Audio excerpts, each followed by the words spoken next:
Roddie Bryan, I do want to separate a little bit because the state is making a different recommendation. And despite the back and forth that Mr. Goff and I had during this case, I do want to point out a couple things that he raised that I think are appropriate to raise with regard to the sentence. As far as the remorse, I think Roddie Bryan stands in very different shoes. It is obvious from the beginning that he questioned the tragedy that had occurred at the scene and was on, I believe, I can't remember whose body cam, but the body cam, in fact, questioning whether or not what had occurred, and then took steps early on in this process, I think, that demonstrated that he had grave concerns that what had occurred should not have occurred. And I think that does make Mr. Bryan's situation a little bit different. However, Mr. Bryan has been convicted of felony murder.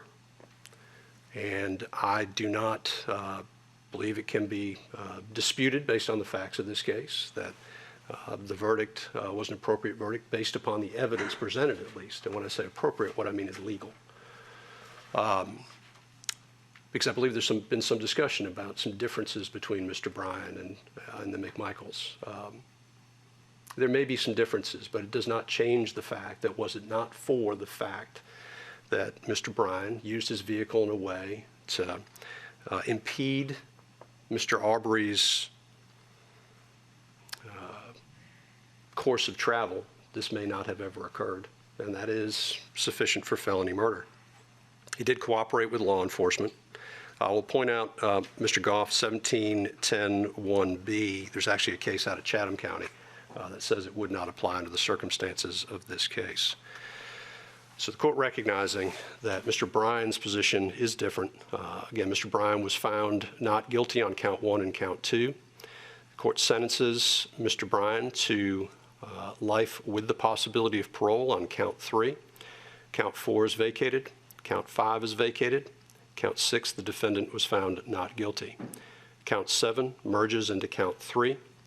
The defendant is sentenced to 10 years consecutive to count 3 on count 8 and 5 years concurrent with count 8. Both of those counts, though, will be suspended sentences, which gives Mr. Bryan a life with the possibility of parole sentence. Those are the sentences. The court, having pronounced sentence